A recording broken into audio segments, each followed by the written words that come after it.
Hi guys, I'm back. I was going to start this one from this startup screen. I wanted to do this for a friend of mine actually, in particular, who just got this software, and I don't know how much or even if he's going to use it, but I thought maybe if I had a record of this, he would be able to, if he needed this kind of tutorial thing, he would have this here. Having said that, I'm not exactly sure what all I should include. This is a start screen. Now, it might be slightly different on the version that he has because they actually, the free version that I mentioned in the previous video that just came out is actually an updated version from this version. I have the free version too that I downloaded, but I just haven't updated it in terms of adding all my VSTs, my plugins and stuff into it. So I'm still using this one. And honestly, it's basically that. It's basically that. I have to add all the VST paths and whatnot to get all the different plugins that are already in this one. So I'm still using this older one, and I think the new one maybe looks a little bit different, maybe. But in any case, I'm going to put this up for. I'm going to do this for now, and I just wanted to show that, like in this case, I'm going to recent projects because I'm going to be working on something that I'm already working on, that I've already started. And it's the most recent one always shows in the top left here. And so this is the one I've been working on. Now, if you wanted to, this is pretty self-explanatory. I think there's the new project. This is if you wanted to access a project that isn't listed, because this doesn't list everything.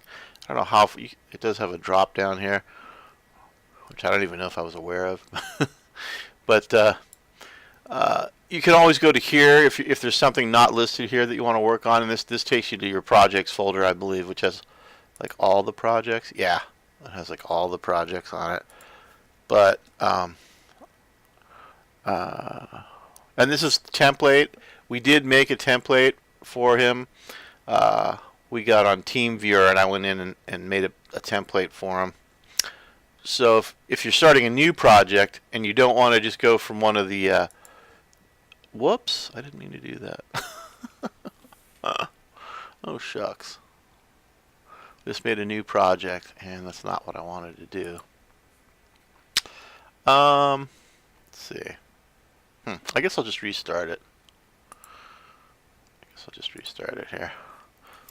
I thought it was going to bring up a different menu there, but that's the reason that is because this is just like I don't know what all is included in that. I thought that if you clicked on that, it gave you some other options, but it didn't there. It just went straight into a new project. Like these have a bunch of preset, type templates that you can use, which I really haven't fooled around with those. What I did is I made my own, which is this one. I think all these ones that say DM, and even maybe this one.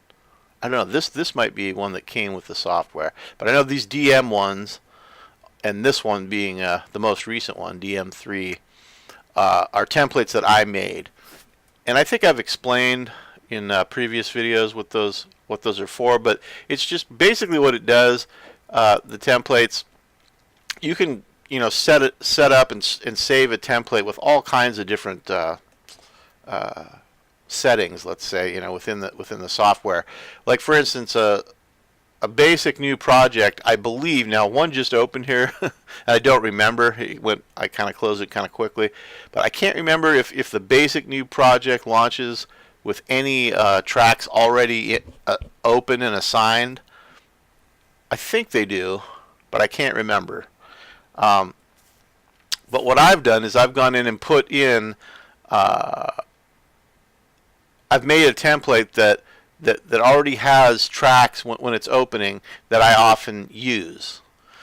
Like I have a drum track already assigned with the drum software already on it, because I always use that almost always use that drum software 95% of the time.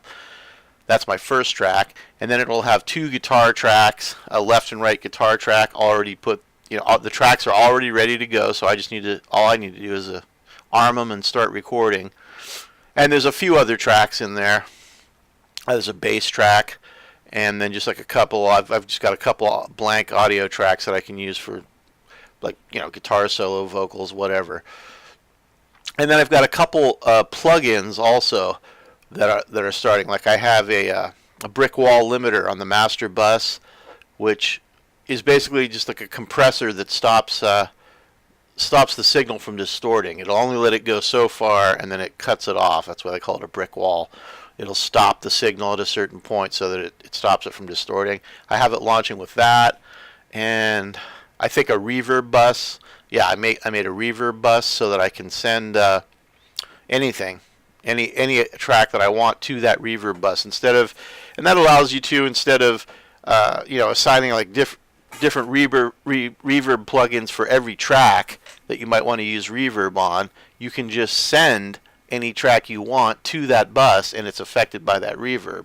Now there's positives and negatives to that. One positive is it's much less CPU intensive. Although this program, which was made for Windows, I don't think has ever taxed my CPU. This right here is a monitor, a CPU monitor, and it shows you the activity of all the different cores. And I mean, it hardly ever. I think maybe one of the cores sometimes gets up to maybe a third or a half of the way. But like it says right now, 0% processing. It runs really well, which is very different than, for example, Pro Tools, which was made originally for Mac, and does not run well, at least in my experience. I mean, my computer here, it's getting up there in the years now. It's probably close to 5 years old, 4 or 5 years old. But it's still a fairly powerful computer, even in this day. I built it to be as robust as I could when I built it. I had some money at the time, and I invested as much as I could. And it's got a 6-core i7 in it. It's got 64 gigs of RAM. It's running the operating system's running off an SSD, which is kind of getting outdated now with M.2 and whatnot, but still faster than just running off a mechanical hard drive. I do have a mechanical hard drive in it too, though, a 7200 RPM mechanical hard drive for my audio files. Let's see what else. It's got video cards, which you don't really need for this. That's because I like to play video games, but you don't really need, I don't think, a very strong video card for this software.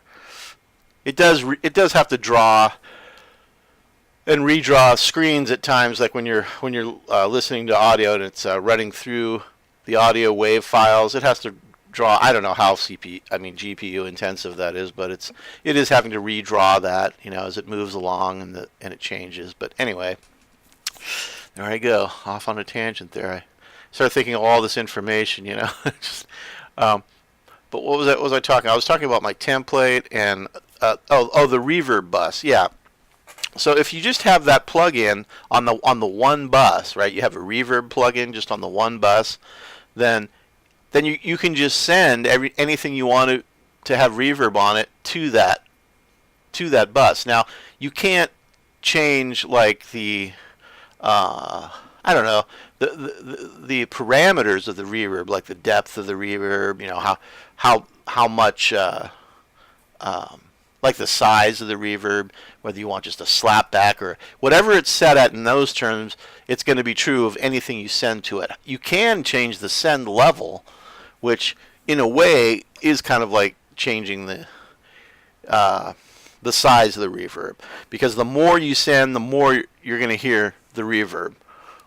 But it's not if you can also put reverb plugins on every individual track, which is the other way of doing it, which is more CPU intensive, which honestly with my track counts probably wouldn't make that much of a difference. It would just be a little more time consuming. But if you wanted different kinds of reverb or different sizes and stuff and different parameters on different things, that's the way you would do that. So, but I hardly ever do that. I just send everything to the reverb bus and adjust the amount of send for the amount of reverb that I want. Sometimes I will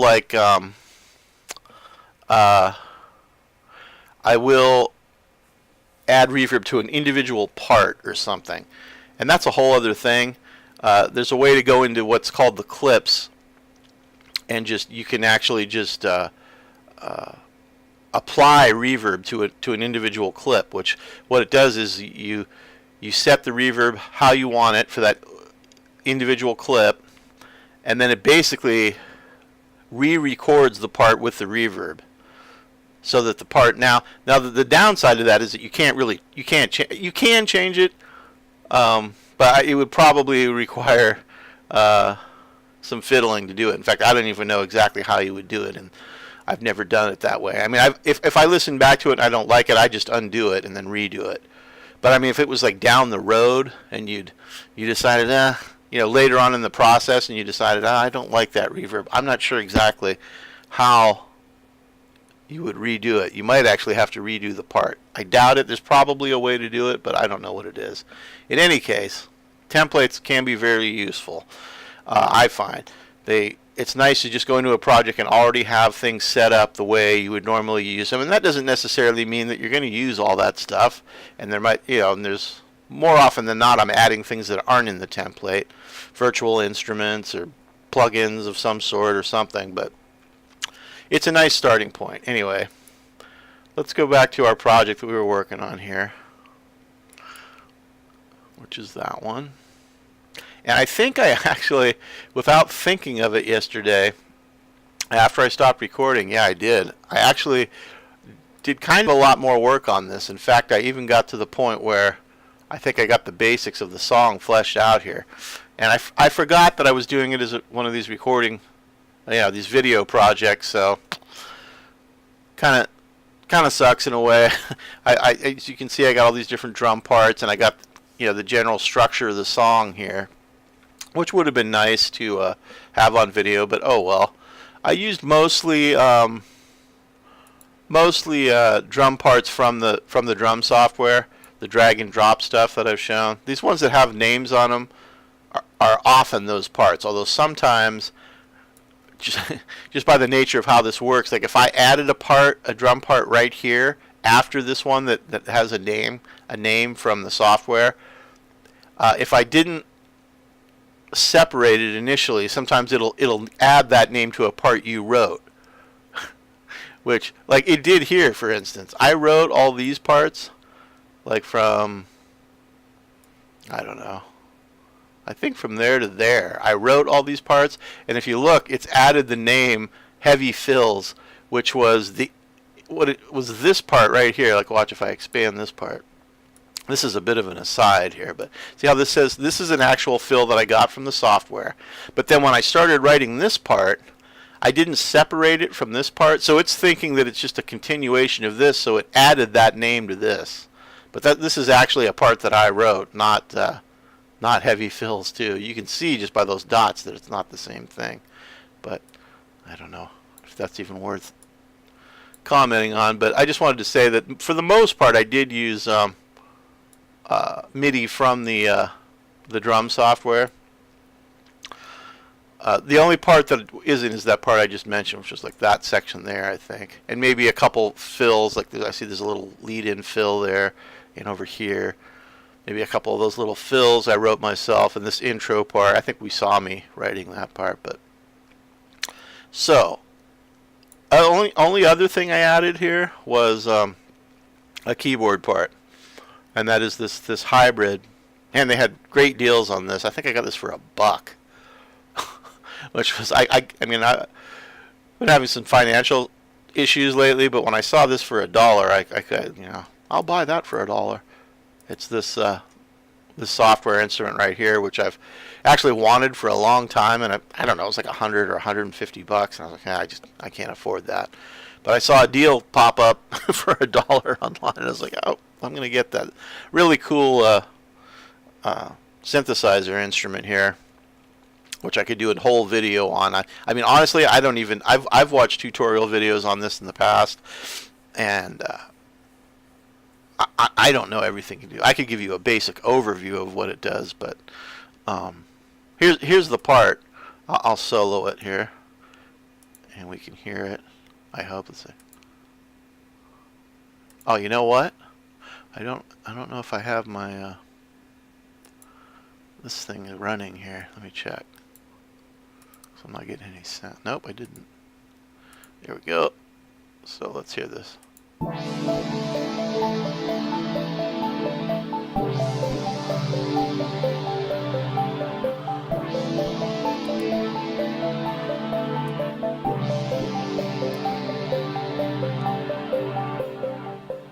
That's all it is. It's following the guitar chords, which are sus chords.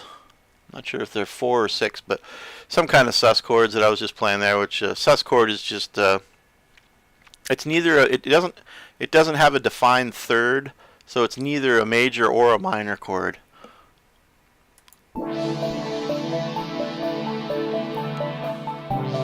And that's just a preset. I often use presets when it comes to these things. This thing has tons. You can see all these different presets this thing has in it. I mean, it's got hundreds of, I would say probably hundreds, literally, of presets in there. And this was just a preset that I thought sounded cool. And I put it there at the beginning, and I also put it at the end. And I guess we could listen to the state of where it is, the song is right now, and you can get an idea of the structure that I came up with for it. So let's do that.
And there we have it.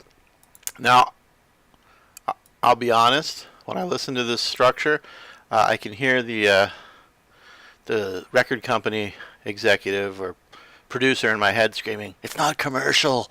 You know, this end part is just superfluous. You know, you don't need all that garbage on the end, and you could cut some other parts and make it closer to a 3-minute song, and so on and so forth." And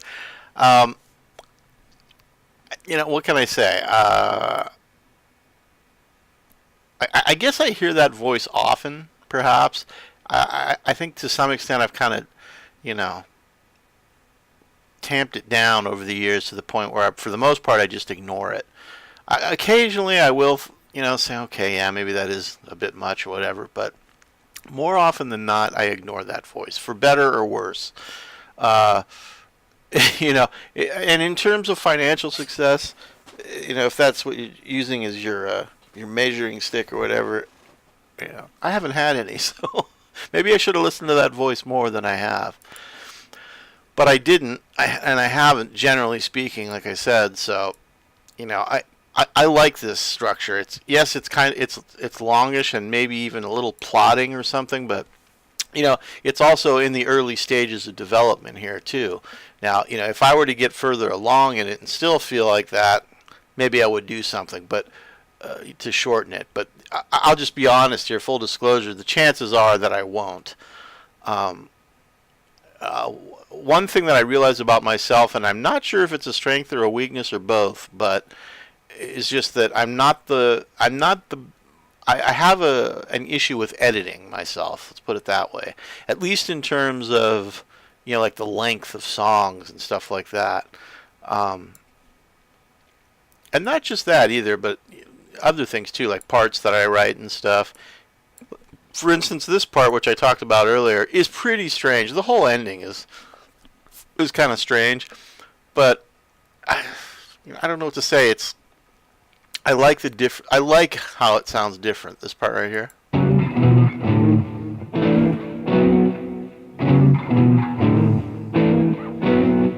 That part in particular, and then this next part is just way, kind of out there too. This part. But I just like them, maybe because they're different. Like I was talking about in the previous video, there's something off the beaten path and unusual, and there's just something about that appeals to me. I guess I get a little tired of the the standard fare, if you will. There is one other thing I wanted to mention about this, though. One part that it seemed kind of questionable to me, but and the reason being is that if you listen at the end, and I'm not sure I could go in there and really pick it apart and try to decipher what's going on, but in fact, if I look at it here, it's hard to say. The very end of it, the guitar parts seem like they're a little like out of time or something. But I decided, and the whole part is a little strange. It's like, I think it's pretty much in a key of its own. It may even be changing keys within the part itself, I think, is what's happening. But I mean, I don't think it's like within the key of the rest of the song either. So it's kind of just, it's going against the grain in that regard, in a couple of regards there, in the sense of the key, and in the case of the timing at the end. But it's one of those instances where I like it, in spite of the fact, mostly for me, that the timing seems to go a little out at the end here. Let's listen to it.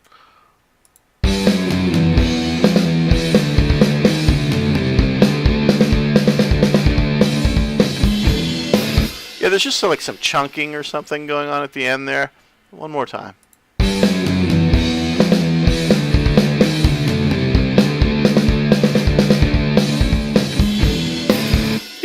And if it is going out, which it could be, it looks like maybe part of it at least is in time, but maybe this first part isn't so much. I don't know. Whatever's going on there,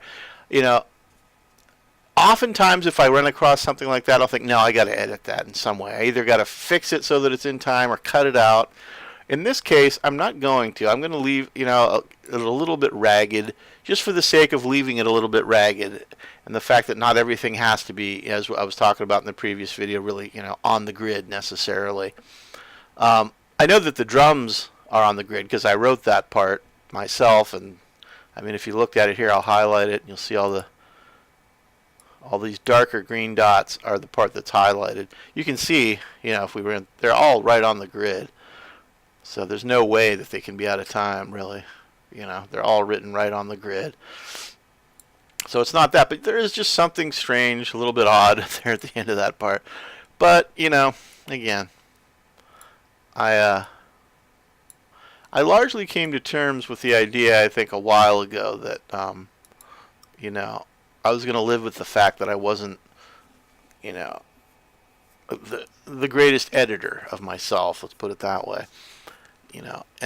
And I've taken it almost to another level recently because I read about this idea, which is basically, and it's what this album that I'm working on is. I thought the title I'm actually going to use for it, I think, and it's the idea of writing for the trash can, which sounds horrible, I guess. But I mean, as I understood it, I don't remember the exact content honestly now of the article. I read it, I don't know, a little while ago. But the basic premise that I got for it was, or from it, was just the idea that you don't necessarily have to always be trying to hit a home run or something. You know what I mean? To be trying to, I don't know, be super critical of yourself and, accept nothing but the very best. Those kinds of things that put a lot of pressure on yourself, and it's the idea of maybe just taking a more a looser kind of less critical approach to your writing, and so I've actually tried, and it's very interesting to me because I've tried to do that during the writing of this album, which I'll show you briefly here. I have these are all, I don't know how many total do I have. A lot of these songs are coming out shorter than I normally write, but you can see I've got different versions here that I've done, different revisions of songs. But there's something like about, here, I'll just add these here and we'll see.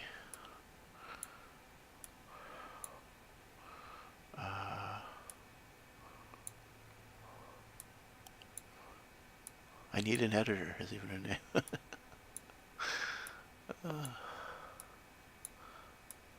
see how far along I've gotten here.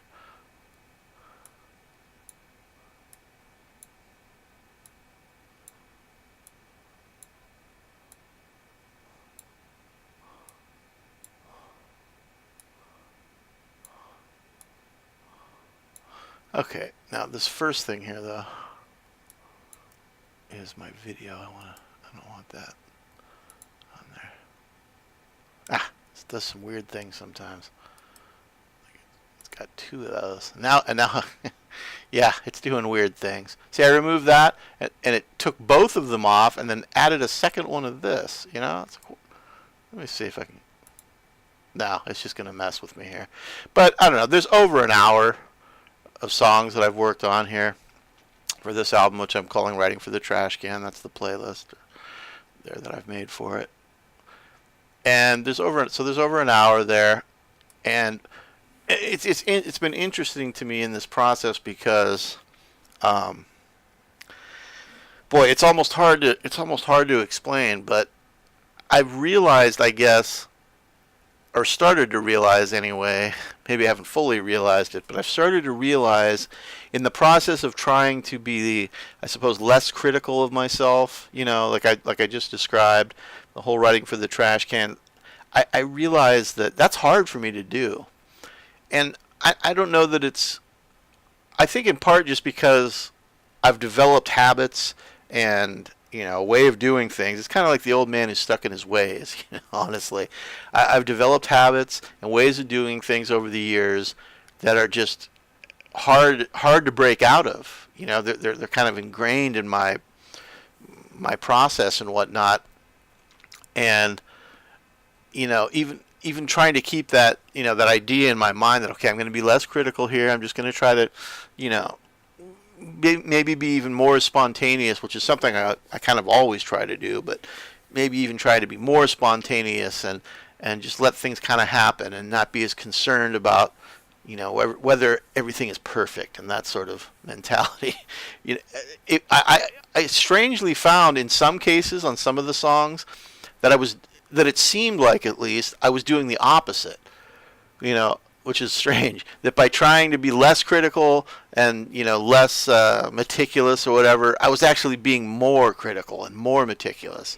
And I was like, wow, this is really strange. It's a psychological thing in and of itself. I found that to be really strange. And yes, I'm talking more in this video probably than I have in my previous videos, but I don't know.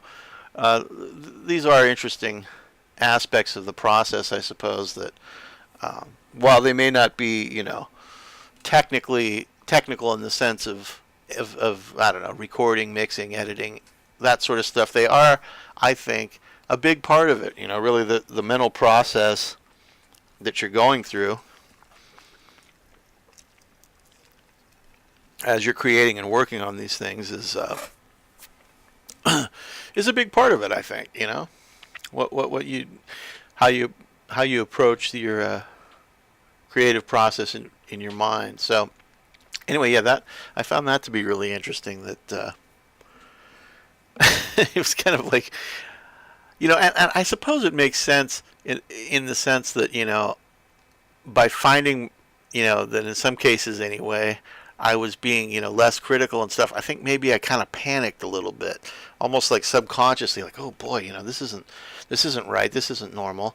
So I started to try harder. I think it was almost like a subconscious kind of thing. I did realize it was happening at some point, but it kind of almost like crept up on me, and I realized, I'm actually, spending more time and effort, it seems like, on some of this stuff, some of these songs anyway. I don't know.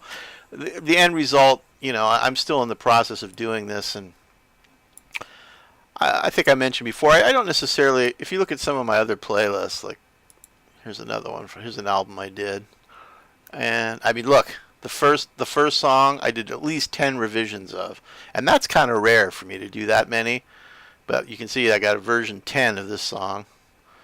So I did 10 revisions on that song. And most of these, though, look, a lot of them are just the second revision, which isn't even necessarily a revision.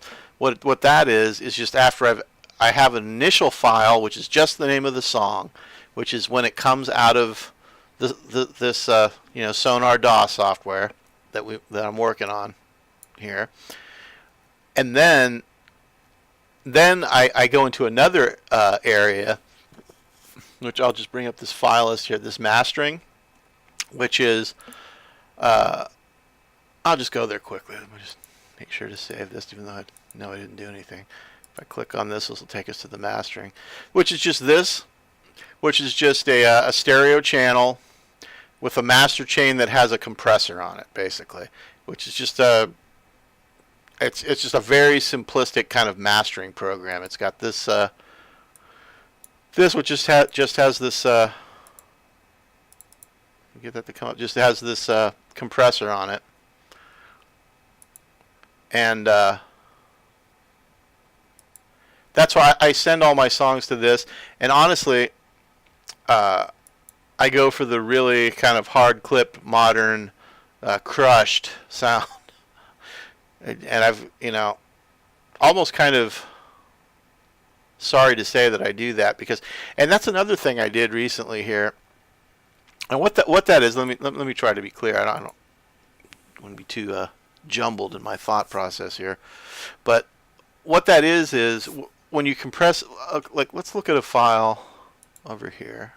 I think I might have mentioned this before, but like if you're looking at one of these WAV files, which honestly are kind of a bad example, because a distorted electric guitar has a fairly compressed WAV file to begin with, in that it doesn't, I mean, it has peaks and valleys. You can see there's variations. It's just not just a solid rectangular block, for instance. Like if it looked like that, right? That would just be a solid rectangular block. But something like that, maybe closer to something like that, is what the end product often looks like after you've ran it through mastering. And that's if you looked at modern tracks, because of this thing called the loudness wars, which is basically trying to get tracks to sound as loud as possible, because it is a phenomenon of the human listening experience that we think things that sound louder sound better. And it's kind of I don't know, there's a whole psychological thing behind that, in that, it's not always true, but it's how we perceive it. It's like kind of almost like it tricks you into thinking that if something's louder, it's better. That's something you have to deal with in mixing too a lot of the time, but that's a whole other thing. But in any case, this is what the end wave file will often look like, as opposed to something, more like this, which, like I said, this is even compressed in and of itself. But if you had like another, let me go to something else real quick here. First of all, let me bring this down. Size. Let me go to another one here that has like a vocal or something on it, like maybe this one. So maybe be a better example here. What I'm trying to say. This has a vocal on it. Here we go. Something like this. You can see these have a lot more variation. This is a vocal waveform from a vocal track, and you can see that these waveforms have a lot more variation in how high they are, and how thick they are, however you want to think of that. Look, it goes way up right there, and then it goes down. These areas are much smaller than this area. It's certainly not that, which is what I'm talking about.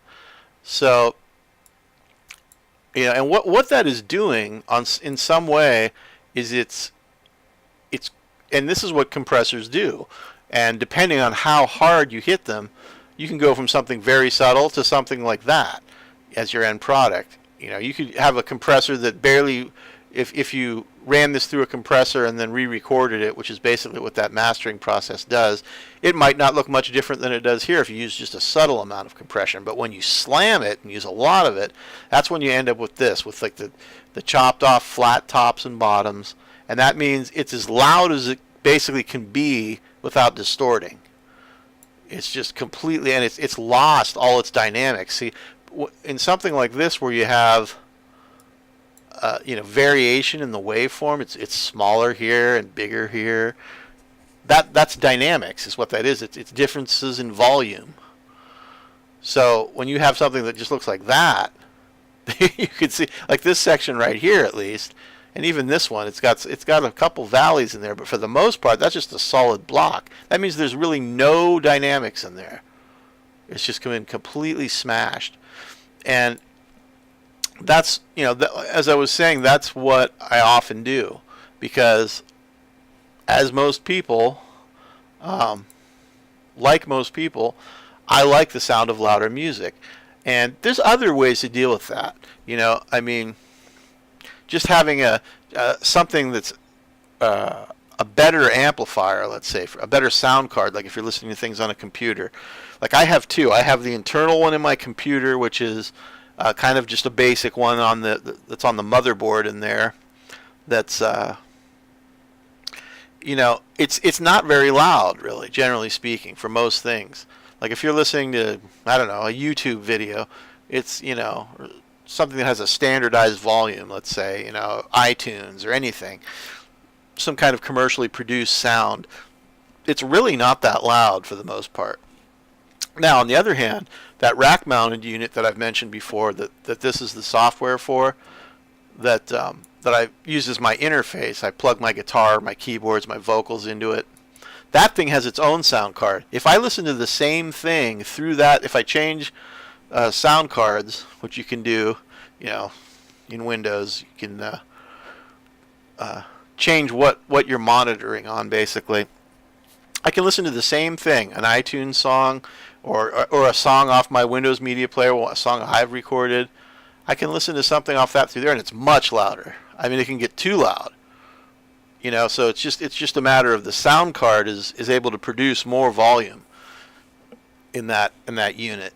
So I mean, there's other ways if you want to hear something loud than just having to have something that's absolutely compressed as hard as it can be, and So one thing I started doing on this most recent album is I started out not doing the mastering. I thought, you know what, I'm going to skip that process. I've already got that brick wall limiter that I use on every song on my master bus, which is very similar, although simplified, to what happens in a mastering process. It's limiting. It's adding compression to the whole song, because all the tracks run through the master bus. So even the file before I send it into the mastering often looks pretty much, like I was describing, this solid block thing. But however, when I started listening to it, and I was listening to it on the sound card on my computer, which is the quieter one. I wasn't happy with the output level. I was like, and maybe I've just become used to, because I've used it so many times, the output level with more compression, but I wasn't satisfied with it. So I went back and I did master these songs, and that's that whole idea was a long explanation of why I have. It's part of why I have a lot of these songs are on. Like we were looking at this album, which is the previous one I made, and a lot of these say version 2. They have the number at the end. All that means is that I ran it through that mastering process.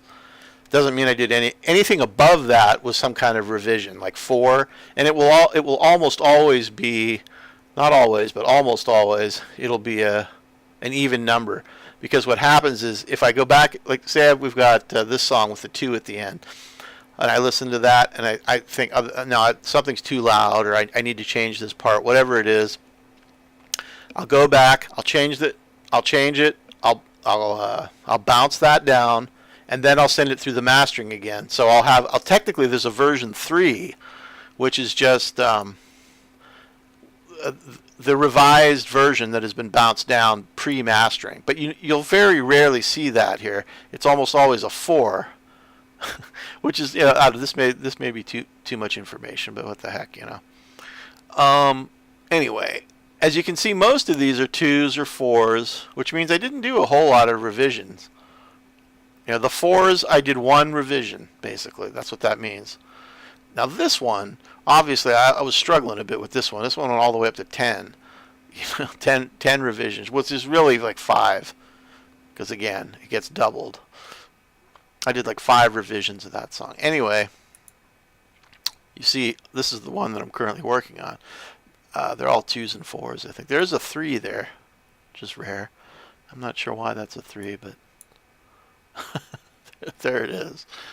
And okay, so gone off on our little tangent there, and so it's where do we go from here? That's the basic thing I'm looking at now. So I've got this, and I talked about how. Yeah, but yes, there is a part of me that thinks, like, even in the sense of, here's a format that I use, a structure that I use quite often, and that is verse, pre-chorus, verse, right? It's this whole section right here. And if you'll look, that section is repeated 3 times, or it's repeated 2 times after the first section. It's also here, and it's also here. And we have a midsection here, which is, roughly this section right here. And other than the little bit of intro here and this outro, those 3 sections, and there's like a little segue part, drum part there. It's just that section right there. That little block right there by itself. But other than that, we have that verse, pre-chorus, chorus section. This section right here is the bulk of the song. It repeats there, there, and there. And that's a format I use a lot. And I think I mentioned this before, but like, it's not really, especially I think like in pop music particularly, it's not considered like a standard. It's a little more than standard, and the part that's a little more than standard is returning for a 3rd verse, basically. What you would often, like, which is that section I just highlighted there. It's part of the whole. What this is the verse section. This is the pre-chorus section, and this is the chorus section, which is the same in all three of those parts. And what you would normally have in a pop song is you wouldn't return for a third verse. After the middle eight, whatever you want to call it, the middle section, you would just return to the chorus often. You wouldn't have a third verse. For whatever reason, I have adopted this format over the years where, and there are a lot of songs, rock songs, and probably even pop songs, that use this format that I'm using here, that return for a third verse after the middle section. There are, it's just not certainly not currently in things that I've watched, seminar videos on create pop song creation, or trying to be commercial, or whatever you want to call it. And the format that they often use, the structure, is that they would just go return to the chorus after the middle section, like I already said. And they probably most likely wouldn't have at least some long outro like I have here. I mean, how long is it? Let's see, it goes from 4:11, and I left some decay after this too. I mean, that's really long. That's like 45 seconds worth of outro. That's a lot of outro, But, when I think of the music, a lot of the music that I really like, there are parts like that, in that music. I don't know. That's what I do, for better or worse. Again, you decide. But so for now, at least, I'm going to stick with this structure. It's possible I could change it, at some point, but I have to think about, what I want to do next. And I think probably I'll do the bass next. And this is something I had trouble doing in my previous series, because trying to monitor on these headphones that I'm using, as I said before, is difficult. There's latency that's introduced, and I'm repeating myself here, but I guess I'll say this one more time. By this plugin that I'm using here, this little free plugin, which is actually great. I love what it does, but the downside of it allows the sound to be recorded into the recording software, the sound from the DAW, the music, but it does introduce a lot of latency. And I tried messing with the settings and whatnot, and I couldn't get it to not do that. So it's hard for me to use these headphones, which have the microphone on it, and play the part. In fact, it's nigh impossible, because I'm getting latency, which is a delay between the time that I'm playing the notes and when I'm hearing them. And you just, as a musician, anybody, I mean, even a non-musician can probably understand that that's just an issue. It's hard if not impossible to try and play like that. So I don't know. I have to try to. I started trying to think of different ways I could do it, and I mean, I could just do it, just take the headphones off, and I forget what I did last time exactly, but I could just take the headphones off and just play like with my other headphones, my monitoring headphones, which don't have a microphone on them, but are coming right out of my my interface unit there, and have no latency, or very little latency, 9 milliseconds or something of latency. I could do that and then just put the headset back on and talk about it afterward. I don't know that it's important for you to see the process of me actually, playing the part, because you're not, well, for one thing, you're not seeing me play it. All you would be seeing is the waveform being created, and you'd hear me playing along with it. I don't know how interesting that would be. I think maybe it'd be more interesting if I filmed myself playing, perhaps. But so I'm not sure what I'm going to do there. Let me see where I'm at here time-wise. I think I'm under an hour. Yeah, a little under an hour. I don't want to just, ramble on for time's sake here, so I feel like I'm probably going to have to think about this a little bit in terms of doing that bass part. So I might just end off here. Let me see. Let me think if there's anything else relevant or that I could talk about here. Probably not. I mean, if I could ramble on. I'm good at that, but I don't know. I guess not. I'm not gonna sit here and just leave a bunch of dead air on here. So I guess I'll end this particular session for now, and I'll try to think of how I'm going to do this bass part. It's probably easier than I'm making it, but it seems a bit daunting at the moment. So I will return in the next video, and I'll either record myself doing it, or I'll record it and then we'll come back to the video. All right, thanks for listening, and I'll see you in the next video.